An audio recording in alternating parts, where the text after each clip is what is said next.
Então, hoje vou dar uma reduzida um pouco no conteúdo para falar sobre ligação química, terminar aqui, então, né? E aí, o outro tópico que estava sendo pensado para essa aula, que é falar um pouquinho mais sobre algumas substâncias características de cada um desses tipos de ligação, a gente fala na próxima, na seguinte, que vai dar certinho com a aula de compostos inorgânicos. Beleza? Então, sobre ligação química, né? Ligação química, então, eu não coloquei uma definição, mas a gente vai falar que ligação química é aquilo que está entre dois átomos, né? É aquilo que vai unir dois átomos de modo a formar uma molécula. A gente já definiu átomo e molécula por aqui, tá? Então, o que vai estar? Vou pegar uma caneta aqui. O que vai estar entre dois átomos se eu fingir que meus dois átomos são aqui a minha mão e essa caneta laranja é o que está entre os dois, é o que está unindo os dois e fazendo com que os dois fiquem juntos, independente do que eu faça com eles. Isso aqui é o que eu vou chamar de ligação química. Cabe aqui um parênteses que os gases nobres são a família 8A da tabela periódica, se você não lembra, pausa, pega a tabela periódica, dá uma olhadinha lá na família 8A, identifica os gases nobres, não precisa decorar todos os gases nobres, é claro, mas pelo menos o hélio, o neônio e o argônio, é bom você saber que são gases nobres. E por que eles são chamados de gases nobres? Os gases nobres são os únicos elementos que podem ser encontrados na forma de átomos isolados. Isso significa que todos os gases nobres estão na forma de átomos isolados? Não. A gente consegue forçar os gases nobres a reagirem com outros elementos. É bem complicado, mas a gente consegue forçar. E, tipicamente, os gases nobres eles estão unidos entre si. Tá? Eles não se misturam com os outros, mas eles se misturam entre si, estão na forma diatômica. Então, dois átomos de gases nobres juntos. Mas, se você tiver que encontrar algum átomo isolado, você só vai encontrar gás nobre. Aqui, nesse ambiente Terra, tá? Pensando todo o nosso sistema, que a gente vai estudar daqui até o final do ano, é delimitado pela Terra. É óbvio que se você colocar um carbono isolado no espaço, ele vai ter algum tempo de vida, algum tempo de sobrevivência, porque no espaço tem vácuo. Não tem. Ele não. Por mais que ele seja instável na forma de um carbono sozinho, ele não vai ter muitos outros elementos com quem se encontrar com muita facilidade, né? Vai demorar para encontrar alguma outra coisa para ele se ligar, para ele se estabilizar. Tá? Mas aqui na Terra, a Terra tem muita coisa, né? Por exemplo, a atmosfera, nós estamos respirando, aqui tem vários gases diferentes e, enfim, seria muito complicado um carbono ficar sozinho no planeta, no nosso planeta. Muito bem, depois desse parênteses, voltando, a gente vai falar um pouquinho sobre a teoria do octeto, tá? A teoria do octeto diz que átomos procuram ser como gases nobres, ou seja, os átomos eles procuram preencher a sua camada de valência, né? Então, os elétrons eles estão distribuídos em várias camadas. A última camada tipicamente cabe 8 elétrons, com exceção aí do hélio e do hidrogênio, que vão ter uma primeira camada com 2 elétrons apenas. Mas a última camada cabe 8. E aí os átomos eles querem, né, ter essa estabilidade que os gases nobres têm, já com a sua camada de valência completa. Eles querem completar a sua camada. Seja eliminando os elétrons que estão lá ocupando a sua última camada para ficar, porque tem várias camadas. A última camada está com um elétron só. Eu elimino esse último elétron e fico só com as camadas anteriores que estão todas preenchidas. Ou eu puxo o elétron de algum outro lugar e preencho a minha última camada aqui, tá? E aí, a isso, né, a esse compartilhamento de elétrons, essa doação, não queria falar roubo, mas pegar elétrons de outros átomos de maneira a deixar os átomos unidos, nós chamamos de ligação química, tá? E as ligações podem ser iônicas covalentes, eu vou falar dentre as covalentes, um tipo que às vezes pipoca no vestibular, né, que são as covalentes negativas ou covalentes coordenadas, as ligações metálicas e também um pouquinho sobre as ligações intermoleculares. Esse é um ótimo momento para relembrar, porque quando a gente explica a ligação química, tipicamente a gente usa uma linguagem um pouco antropomorfizada, né? Então, eu acabei de falar que os elementos, eles querem se comportar como os gases nobres, né? Eles doam, ou eles pegam elétrons. Isso tudo implica que, por exemplo, os átomos têm desejo, né? Porque eles querem, eles doam, eles roubam, isso tudo são características humanas. Humanos fazem isso, são verbos associados a seres humanos. É só uma facilitação de linguagem. Mais uma vez, os átomos em si, eles não têm desejos, tá? Eles não querem, eles não pegam elétrons, eles não doam elétrons. Isso é o que a gente usa para facilitar a linguagem, para vocês entenderem o que está acontecendo. O que está acontecendo é simplesmente uma reação química, né? Então, dadas algumas condições, as substâncias químicas elas só podem se comportar daquela determinada forma, tá? Segundo as leis da química. A gente pode dizer também que, de alguma forma, isso se aplica a regras sociais também, mas eu não vou entrar nesse nível de besteira agora. Nem tenho informação para isso. Muito bem. Então, um tipo de ligação, que talvez seja o tipo mais comum, quando a gente fala em quantidade de compostos que existem, né, é a ligação covalente. A ligação covalente é o compartilhamento perfeito de elétrons, né, digamos assim, né. Uma coisa que é bastante difícil para alguns alunos entenderem, mas que eu vou falar pausadamente, vocês pausam o vídeo, voltam e escutam de novo. O elétron envolvido na ligação covalente pertence aos dois átomos da ligação. Tem um elétron envolvido na ligação covalente? Tudo bem, ele pertence aos dois átomos que estão envolvidos na ligação. Esse elétron está sendo compartilhado pelos dois. Tá? É um pouco difícil para quem tem dificuldade de abstração, quem é uma pessoa muito concreta, que precisa de reação, então vai precisar ver para crer. Mas eu exorto vocês a fazerem esse esforço, porque não só do ponto de vista da química vai ser importante, porque cada vez mais a gente vai fazer abstrações, mas diria do ponto de vista geral das ciências. É importante vocês conseguirem fazer essa abstração. Mas como é que... Pausa, pensa um pouquinho. Quando você for no banheiro da próxima vez, não leva o celular e fica pensando. O mesmo elétron ele pertence aos dois. A mesma coisa pertence aos dois. Isso aí. Tenta associar essa ideia na sua cabeça. Muito bem, tipicamente quem está envolvido numa ligação covalente, né? Uma ligação que tem o compartilhamento perfeito dos elétrons. Um ametal que vai ter mais de 4 elétrons na sua camada de valência, que vai querer receber esses elétrons, junto com eu não contei aqui, mas junto com metal.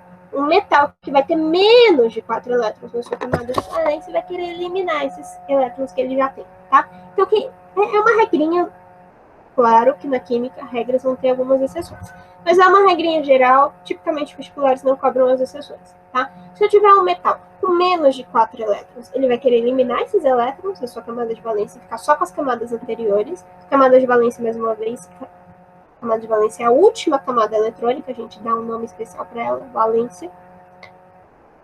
E o ametal, se ele já tem mais de 4 elétrons na sua camada de valência, para ele é vantagem pegar outros elétrons e completar para ficar com 8.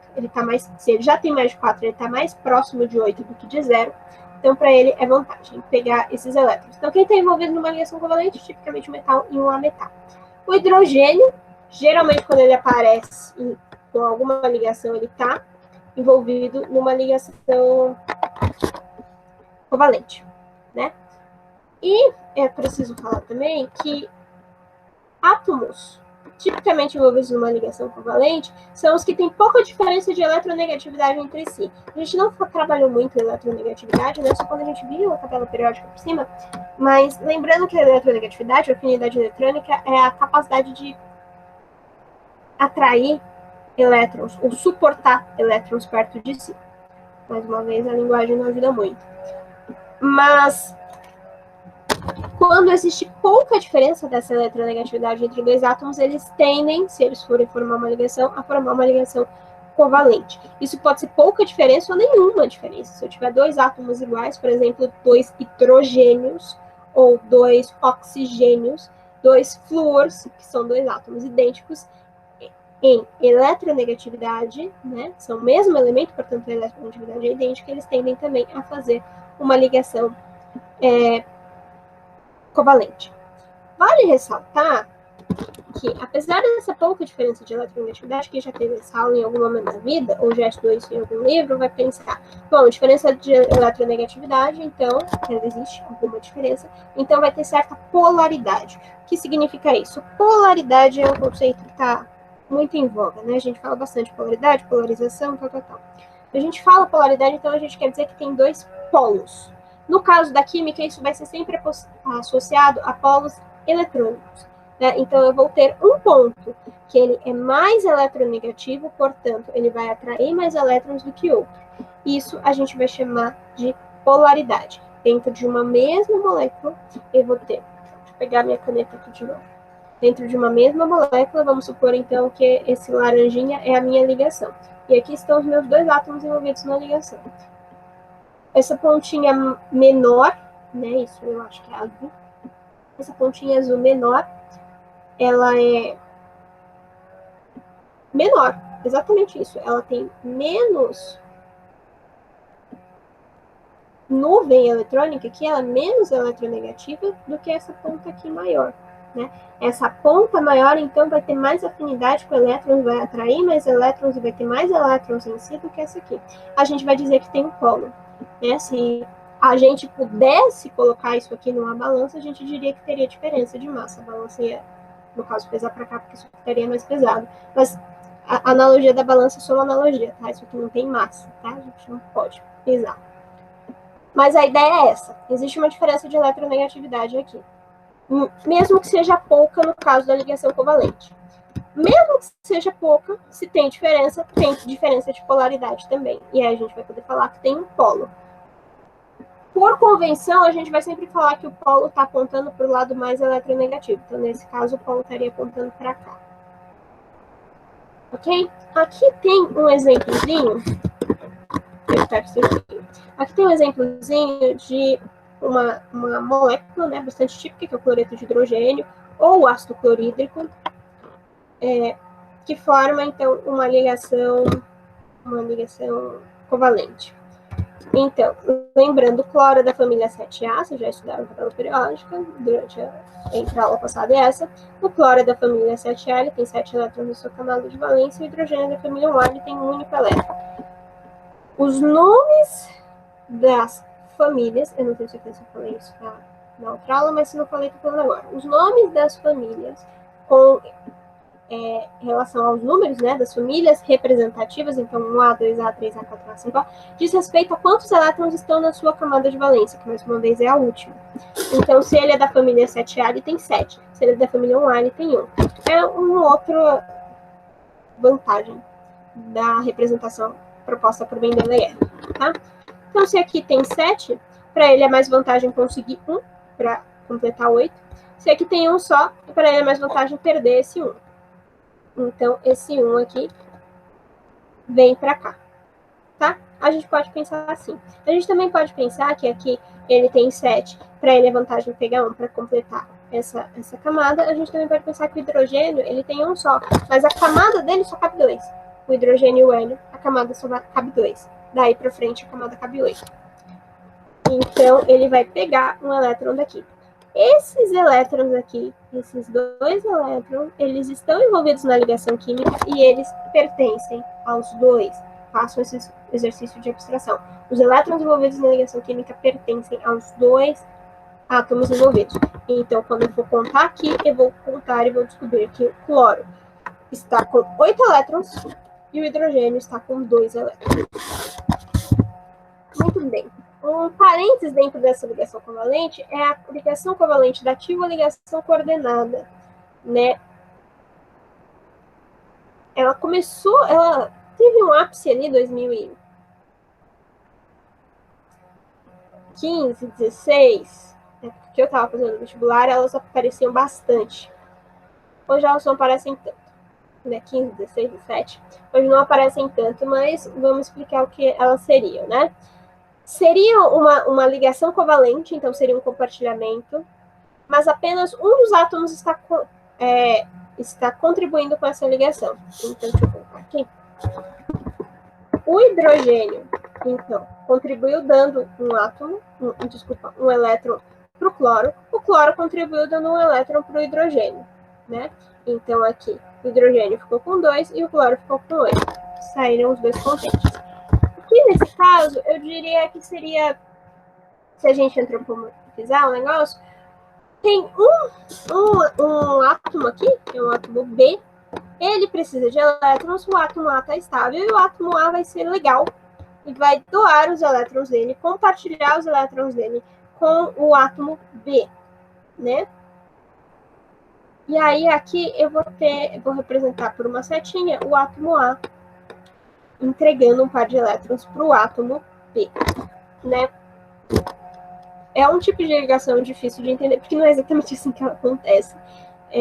Vocês precisariam ter um pouquinho de compostos de coordenação para entender de maneira mais aprofundada como é que isso está acontecendo. Mas não tá, o que eu falei não está errado. Apenas um átomo vai contribuir com a ligação química, tá? E aí vocês vão ver que a representação é dada por uma setinha. Se na ligação covalente eu representava por um tracinho ou por 2 pontinhos, aqui eu vou representar por uma setinha. E aí eu perguntei qual a diferença para a representação da ligação iônica, mas eu ainda não falei da ligação iônica. Eu vou falar agora e vocês ficam com essa pergunta na cabeça. A ligação iônica, então, ela vai ser tipicamente relacionada com alguém que quer perder muitos elétrons e alguém que quer ganhar muitos elétrons, tá? Então, diferente da ligação covalente, que seria uma coisa um pouco mais aproximada, mais parecida, a ligação iônica ela vai ser com compostos que têm muita diferença de elétrons na sua camada de valência. Então, por exemplo, o óxido de alumínio. Aqui tem algumas regrinhas, tem um algoritmo passo a passo de como que você determina o composto tipicamente inorgânico formado por uma ligação iônica, né? Então você faz a distribuição, você vê quantos elétrons faltam para cada um, e aí você faz essa representação em cruz, né? E aí isso é como seria alumínio 3+, porque ele vai perder 3 elétrons para ficar estável, e o oxigênio 2-, porque 2-, ele é da família 6, para chegar em 8 ele precisa ganhar 2, né? Lembrando que a gente já falou, o elétron ele é negativo, portanto, quando eu falo 2-, eu estou falando de ganhar 2 elétrons, ganhar 2 cargas negativas. Isso aqui, então, eu vou fazer uma representação e por isso vai dar Al2O3, né? O 2 saiu daqui e o 3 saiu daqui. É um algoritmozinho, se vocês quiserem treinar, existem vários compostos aí para fazer esse treino de representação de composto iônico. O que vale aqui é a ligação química, né? Nesse momento. A ligação iônica, então, ela vai ser representada, eu também não colocando aqui, mas ela vai ser representada por uma certa curva. Se antes, então,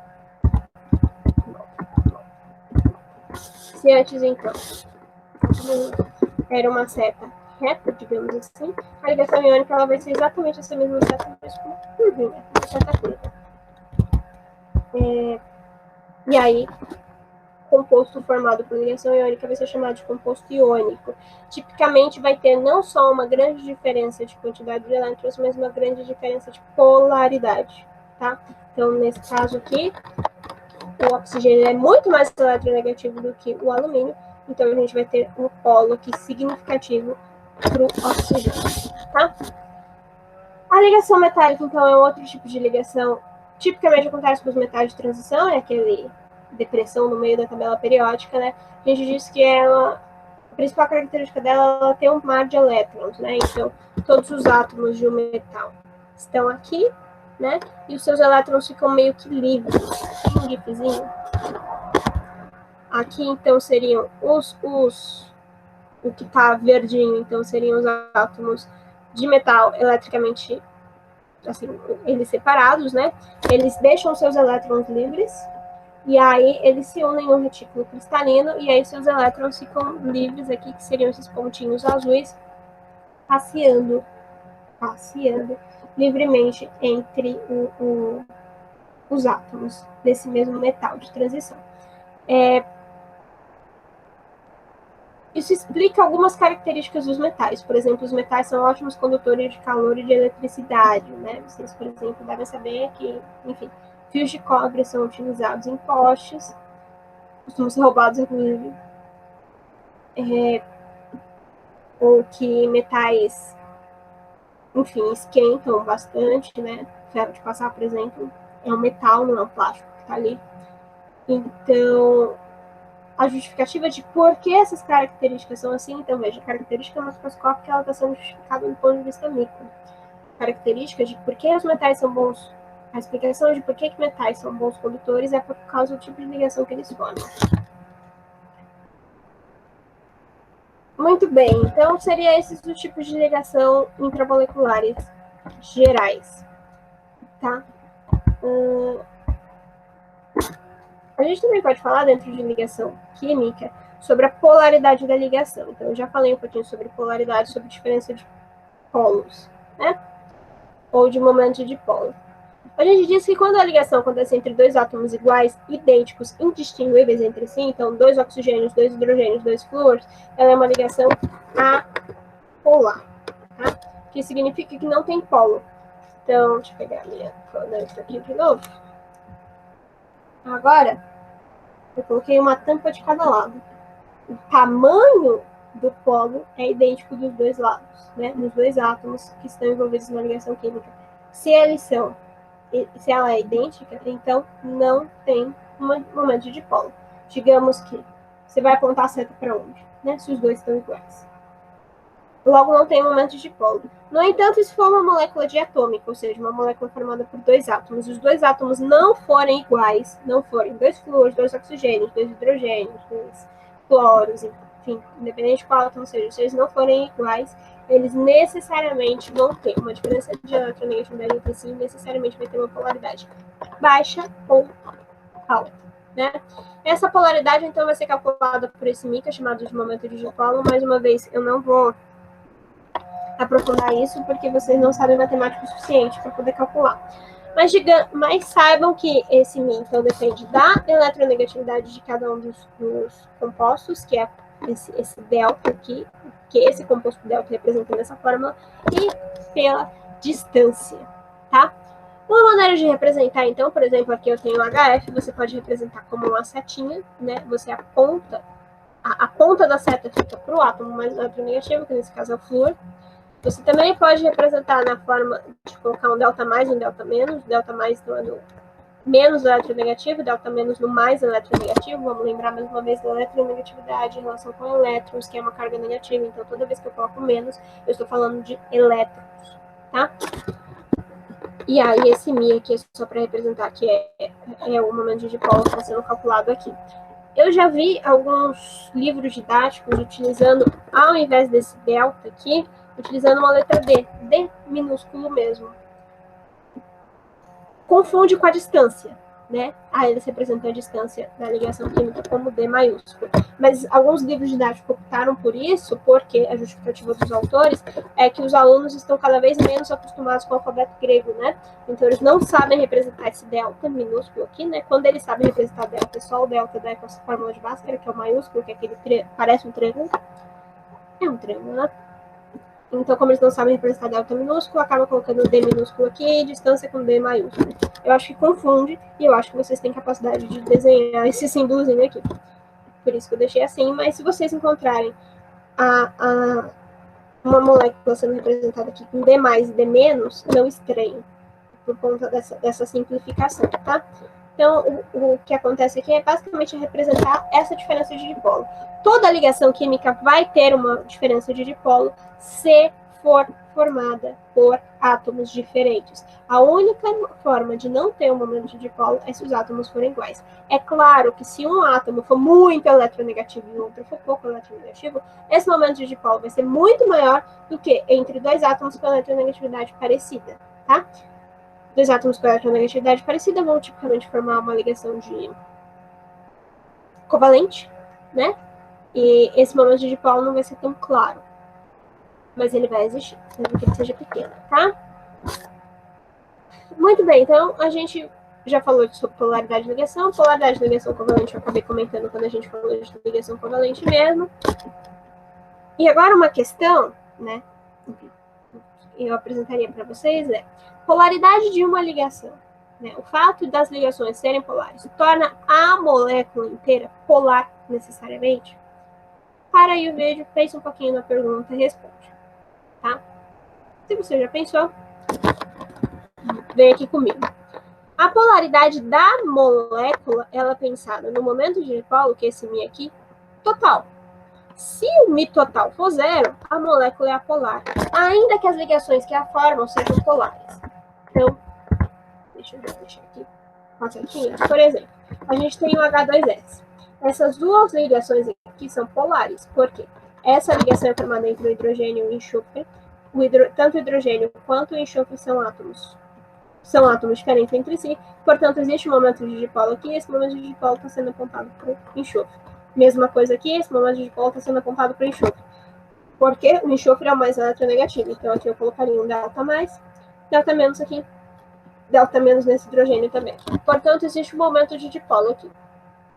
Ainda que essas setinhas fossem para baixo, não são, mas se fossem, eu teria isso aqui, né? Peguei duas canetas aqui, eu teria isso aqui, duas setas apontando para baixo, não se anulariam, continuaria tendo momento de dipolo. Agora vamos aqui para minha outra molécula aqui, né, que é o HCl, o ácido cianídrico. Eu tenho, entre o hidrogênio e o carbono, eu tenho um pequeno momento de dipolo, não é nada muito exagerado, tá? Mas eu tenho um pequeno momento de dipolo que me aponta para o carbono. E esse carbono está fazendo uma outra ligação com o nitrogênio. O nitrogênio, sim, ele é um átomo bem mais eletronegativo. Então, eu tenho uma pequena setinha para cá, uma outra grande setinha para cá. Quando essas setinhas se somam, eu tenho um momento de dipolo negativo aqui nessa ponta, né? Um delta menos aqui e um delta mais aqui, momento de dipolo positivo para cá. Então, tá acontecendo uma polarização dessa molécula. Agora, vamos pensar nessa daqui. Essa molécula, ela é um pouco mais difícil de pensar, porque ela exige um mínimo de visão tridimensional de vocês. Deixa eu pegar essa aqui. O que está acontecendo é isso aqui, tá? Esse tetraedro aqui está sendo formado. Eu tenho um átomo central, que no caso aqui é a minha mão que está segurando as canetas, é o meu carbono, e cada uma dessas pontinhas aqui é um cloro, tá? Existe diferença de dipolo entre elas? Poxa, é claro que sim. Entre um carbono e um cloro, existe... Isso aqui, acho que é melhor para ver, que é tanto maior. Entre o carbono e o cloro, existe muita diferença de eletronegatividade. O cloro é muito mais eletronegativo do que o carbono. Contudo, da forma como eles estão arranjados, um momento de dipolo acaba anulando o outro, né? Eles estão, digamos assim, eu tenho uma seta apontando do carbono para esse cloro e eu tenho uma seta apontando do carbono para esse cloro. Imagina um cabo de guerra, em que a força, a distância de ligação é exatamente a mesma, porque os átomos envolvidos são a mesma, e a força com que eles puxam é exatamente a mesma. Então você está lá no seu cabo de guerra com seu amiguinho, vocês dois estão à mesma distância do centro, e vocês dois estão puxando exatamente com a mesma força. Ninguém se mexe, não sai do lugar. Então, por mais que as ligações sejam polares, a molécula de tetracloreto de carbono, no geral, é apolar, porque os momentos de dipolo se anulam. Aqui também é um bom momento para fazer um parênteses de representação também. A concha, quando a gente representa assim, só o tracinho, a gente diz que isso está no plano, tá? No plano do caderno, no plano da tela, do computador, do celular, no plano. Quando a concha está cheia, a gente diz que ele está saindo do plano, então está indo para frente, está indo em encontro a você, tá? Está saindo do caderno, está indo em encontro a você. Quando a concha está pontilhada, ela está indo para trás, ela está entrando mais no caderno, ou entrando mais no celular, ou entrando mais no computador. Então, ela está contra você, tá? Então, esses dois átomos aqui, eles estão em planos opostos. Digamos assim, um está entrando, o outro está saindo. A mesma distância de ligação, porque os átomos envolvidos são os mesmos. Se não fossem os mesmos, a distância não seria a mesma. O delta, né, aquele fator delta da eletronegatividade não seria o mesmo. Já passou meu tempo de aula, mas vou terminar só essa sessão. Também não seria nem o delta, nem a distância de ligação seria a mesma, portanto, o Mi não seria o mesmo. No caso, como todos os átomos envolvidos são o mesmo, a distância e o delta vão ser o mesmo, a eletronegatividade. O momento de dipolo dessa ligação vai ser o mesmo, por mais que ela exista e esteja puxando para o cloro um ano no outro. Tá? Portanto, essa molécula ela é apolar, apesar das ligações serem polares. Isso aqui é um gráfico que é muito difícil você ver no ensino médio. Tipicamente você só vê no ensino superior. Eu acho que vocês têm capacidade de entender, então eu vou passar por ele bem rapidamente, tá? Isso aqui é um gráfico de energia de ligação, tá? O que está sendo representado aqui? No eixo X, então, seria o tamanho da distância, a distância da ligação, digamos, desculpa. E no eixo Y seria a energia potencial, né? A energia. Aqui nessa ponta, vocês veem, só prestem atenção no desenho em preto aqui, né? É ele que interessa. Aqui nessa ponta, nós temos uma ligação química quebrada, ou seja, os dois átomos estão separados, tá? E aí aqui é o meu eixo 0, 0. Então, conforme eu venho caminhando para a esquerda no eixo X, esses átomos estão se aproximando. Então, se eles estão se aproximando, a energia entre eles vai caindo, vai caindo, vai caindo. Até que eu vou chegar um momento que eu vou ter energia mínima. Nesse momento de energia mínima quando eu formo a minha ligação química. E essa energia aqui que eu vou bater no eixo Y aqui, no eixo de potencial, é a energia que eu vou precisar para, se eu quiser quebrar essa ligação química. Eu vou ter que investir essa quantidade aqui de energia, que aqui está falando, energia da ligação aqui. É essa quantidade de energia que eu vou ter que investir no meu sistema para poder quebrar essa ligação, tá? Agora, se eu continuar e aqui, eu tirei a apresentação de mim, mas eu acho que vocês continuam bem. E aqui, exatamente nesse ponto que tem o mínimo de energia, é a minha distância de ligação. Então, para esses dois átomos especificamente, a distância de ligação está aqui. Pode ser que para outros dois átomos isso esteja deslocado um pouco mais para cá, um pouco mais para lá, tá? Depende dos dois átomos que estão envolvidos na ligação. Agora, suponha que eu continue aproximando esses dois átomos. O que vai acontecer? Um vai sobrepor em cima do outro. Isso é o que a gente chama de fissão nuclear, né? A gente vai querer juntar os dois núcleos, as duas eletrosferas. Isso aqui demandar uma energia absurda. Portanto, conforme se você aproximar mais do que a distância de ligação, essa energia aqui vai subindo, vai subindo, vai subindo até o infinito, né? Que é quando você tem exatamente um átomo sobreposto ao outro, a energia ela é infinita. A gente nunca chega nesse ponto, tá? Os átomos se desintegram antes. Não é algo que acontece naturalmente, né? Você precisa de um super reator para forçar os átomos a se aproximarem mais do que isso aqui. Trouxe esse gráfico porque ele apareceu uma vez no Enem 2018, mas só uma vez, eu não vi ele aparecendo mais. Ele é um gráfico bastante útil do ponto de vista químico, que eu sei onde vocês for ter química geral no ensino superior, vocês vão encontrar com ele várias vezes, e talvez seja bom vocês já terem visto pelo menos uma vez, terem tido um primeiro contato. Mas ele não é para se assustar. Eu acho que ele deveria, inclusive, ser mais trabalhado no ensino médio, porque não é difícil de entender. Gente, aqui estão os átomos separados, aqui estão os átomos unidos, nesse mínimo de ligação, de energia, desculpa, quando eu formo a ligação, e aqui eu tenho exatamente a distância de ligação, e aqui é se eu tentar aproximar os átomos mais do que a ligação química deles, tá? Então, os átomos estão assim, nessa distância, eu estou querendo aproximar eles ainda mais. Só um parênteses importante aqui, porque muitos alunos se atrapalham, principalmente quando o professor de biologia vai ensinar ciclo de Krebs, ou ciclo do ácido cítrico, e ele vai falar, a gente vai quebrar o açúcar para gerar energia para a célula. E aí o aluno associa, bom, quebrar a ligação química do açúcar, então libera energia. Não. A liberação de energia que se dá pela quebra do açúcar é um processo bem mais complexo, com várias etapas, tá? Não sei se vão ver isso com muitos detalhes, mas vocês com certeza vão ver as etapas principais do ciclo de Krebs, é um processo um pouquinho complicado. Quebrar a ligação química sempre exige investimento de energia. Formar a ligação libera energia, mas quebrar a ligação você tem que dar energia para o sistema. Então você tem que investir energia para poder quebrar a ligação. Que veja, eles estão estáveis aqui embaixo. Estão bem estáveis. Não tem motivo para eles irem para lá nem para cá, eles estão bem aqui. Nesse valezinho. Estão em equilíbrio aqui.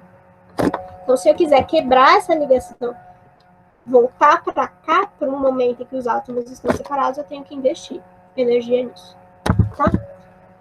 Falei demais, mas mais 5 minutos até agora vai aguentar.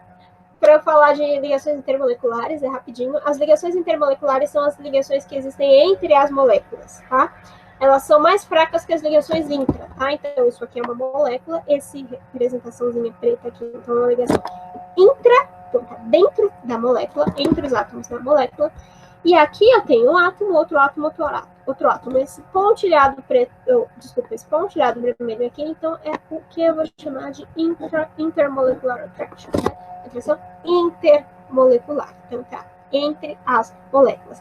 Ela é mais fraca, pensando na ligação de hidrogênio, que já é a ligação intermolecular mais forte, ela é 10 vezes mais fraca. Então eu preciso de 10 vezes menos energia, aproximadamente, para quebrar uma ligação de hidrogênio em relação a uma ligação covalente.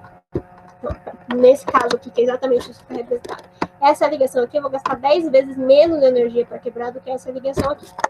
Contudo, o fato de ser mais fraco não significa que ele é desprezível, tá?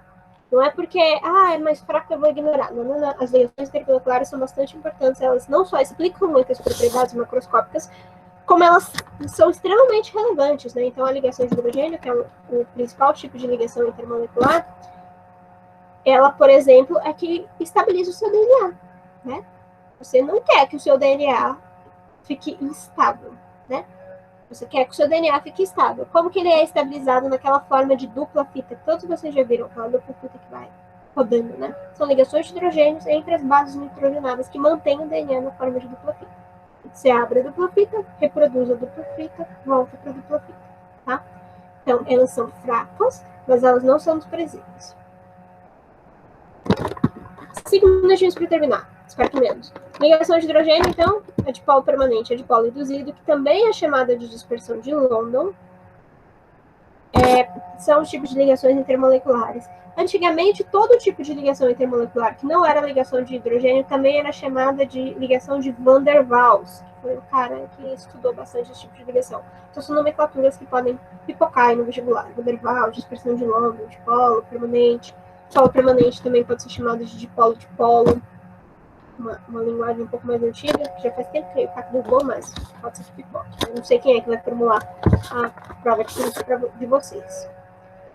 Então, a ligação de hidrogênio, ela acontece quando tem um átomo de hidrogênio ligado a FON, que é FON, fluoroxigênio e nitrogênio. Então, quando eu tenho um átomo de hidrogênio ligado a outro átomo extremamente eletronegativo.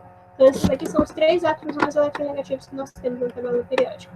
Fluoroxigênio, nitrogênio. O hidrogênio em si também é consideravelmente eletronegativo em comparação aos outros, tá? Então, é o que a gente tem na água aqui, por exemplo, tá? Eu tenho, dentro da minha molécula, eu tenho o H ligado a FON? Eu tenho o H ligado ao oxigênio. O oxigênio faz parte do FON. Logo, todas as moléculas em volta vão estar organizadas de modo que o polo negativo de uma molécula fique em contato com o polo positivo de outra. Então, esse polo negativo tem contato com o polo. Esse polo negativo, né? Essa bolinha gordinha aqui, que vai ser o meu oxigênio, vai estar virada. Assim, vai estar olhando para o meu hidrogênio. Essa bolinha gordinha aqui, que é o oxigênio, vai estar virada para o meu hidrogênio. Já esse oxigênio aqui vai estar virada para esse hidrogênio, vai estar virada para esse hidrogênio. Isso aqui vai explicar muitas propriedades da água. Tá? E esse também é o tipo de ligação que mantém a base nitrogenada do DNA. Desculpa, a dupla fita do DNA na forma de dupla fita. Outro tipo de ligação química, então, é a dipolo permanente, que também é chamada de dipolo-dipolo. Então, aqui eu tenho uma representação. A diferença de eletronegatividade não está sendo representada por uma seta, mas está sendo representada por essa nuvem em volta, né? Então, essas duas bolinhas verdes, eu acho que são verdes, que estão dentro, são os átomos envolvidos, mas esse átomo aqui é bem mais eletronegativo, por isso que a nuvem dele é bem gordinha. E esse átomo é menos, a nuvem dele é mais magrinha, mais escura. Esse momento de dipolo existe, ele é permanente nessa molécula.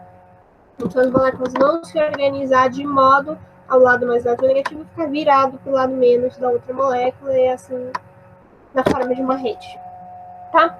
O dipolo induzido depende de uma coisa chamada polarizabilidade, que costuma ser difícil para os alunos entenderem, mas eu gosto de pensar na forma de uma... eu gosto de explicando a ligação química na forma de uma nuvem eletrônica, tá? Então, a ligação química, ela não é um pauzinho, né? Você pode simplificá-la um pauzinho entre 2 átomos, mas ela também pode ser entendida na forma de uma nuvem.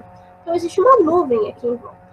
Essa nuvem, quando os 2 átomos são idênticos entre si, ela está estável. Mas ela pode, a qualquer momento, ficar um pouco maior para esse lado, um pouco maior para aquele lado. Para qual lado? Para qualquer um. Se os 2 átomos são idênticos entre si, tem exatamente a mesma eletronegatividade, essa nuvem está idêntica, ela pode ir para qualquer lado. Tá?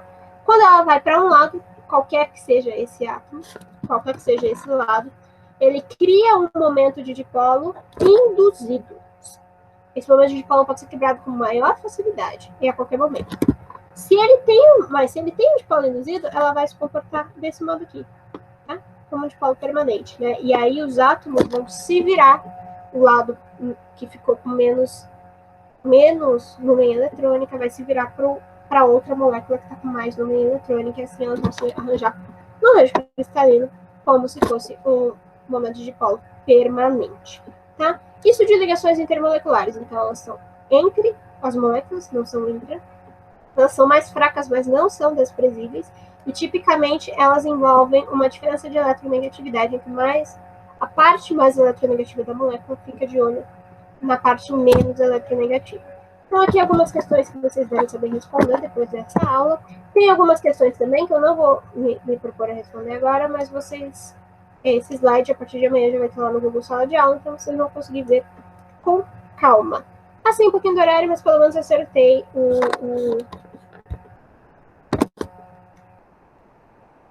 que eu precisava de conteúdo. Na próxima aula, então, segundo o planejamento, vamos falar um pouquinho mais sobre propriedades da matéria, mudanças de estado, falar rapidamente sobre métodos de separação de mistura e misturas, né? Para poder falar de separação de mistura. E aí a gente vai começar a entrar numa questão teórica um pouco mais aprofundada da química, né? A gente vai falar sobre grandezas químicas e sobre ligação e sobre estequiometria. Depois a gente vai falar sobre compostos inorgânicos e puxar a questão de substâncias que eu não falei na aula de hoje, substâncias características. E aí a gente vai entrar numa parte bem mais matemática da química, né? Vamos falar um pouco sobre calor de reação, velocidade de reação, a gente vai falar sobre pH, a gente vai falar sobre leitos gases, tá? A gente vai dar uma matematizada na coisa que até agora tem sido bastante teoria, que é importante, né? É claro que é importante, a química ela é uma ciência bem teórica, mas ela também é uma ciência da natureza, como toda ciência da natureza tem alguma matemática nela, e aí a gente vai precisar trabalhar um pouquinho essa matemática. Acho que era isso que eu tinha para hoje, Débora.